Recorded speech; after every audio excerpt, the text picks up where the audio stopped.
Well, last month, about 1,000 small business owners participated in a phone survey to help us get a better understanding of the local and national economy. The results are part of the new Small Business Index, which is a collaboration between the U.S. Chamber of Commerce and MetLife.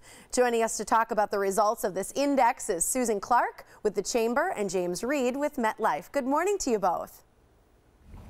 Good morning. Good morning. Absolutely. Thanks for joining us. So according to this index and this survey that you took, what percentage of small business owners are expected to hire more staff and anticipated to have the revenue growth to do so this year?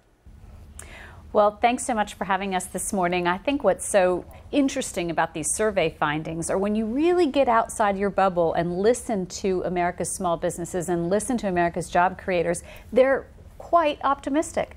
60% expect revenue growth, and fully a third expect to be hiring soon.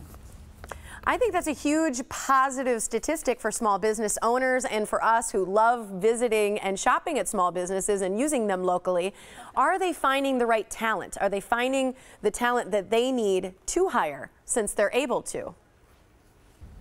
Well, one of the things the survey pointed out is that overall they're pretty optimistic about securing the right talent and hiring, but about 25% on average, some varying differences in different regions, were concerned that they had roles and had talent opportunities, but weren't sure they had the right talent out there in the market to fill those roles. Well, I would think that that's a difficult catch-22 there. You know, we've got the openings, but not the right people. In terms of all that as well, how are they saying they feel about their local economies? What are they saying about the locations that they're in?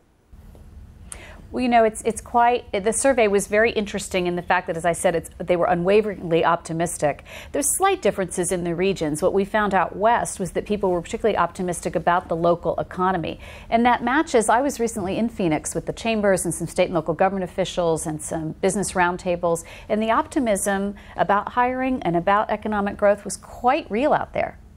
Well, I think that's exciting to hear that they're feeling that way in the West. How are they feeling in terms of the local versus the national? Do you think it's consistent with what we're seeing in the survey?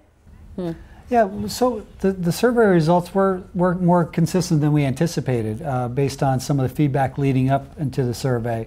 So I think that, as Suzanne mentioned, the West was optimistic. The Midwest had kind of mixed results. Some were optimistic, a little more sectors than others. The service and retail were a little generally more pessimistic than some of the other markets, but overall, really positive results.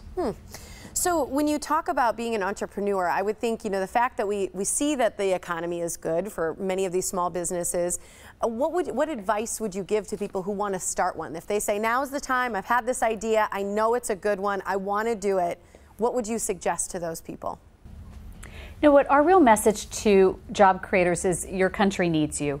We've had a decade of stalled economic growth, and we need that job engine that is small business to get moving again. 2/3 of the jobs in this country are created by small business, and so we want to see small businesses take that risk. And we're here to help them.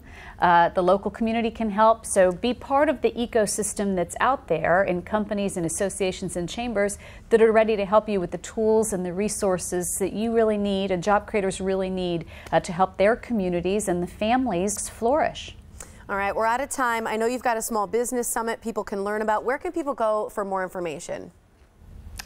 Two different locations. For the Small Business Summit, you go to smallbusinessseries.com, and to find out more about the index, which will be produced quarterly, you can go to sbindex.us. All right, James and Susan, thanks for joining us. We appreciate it.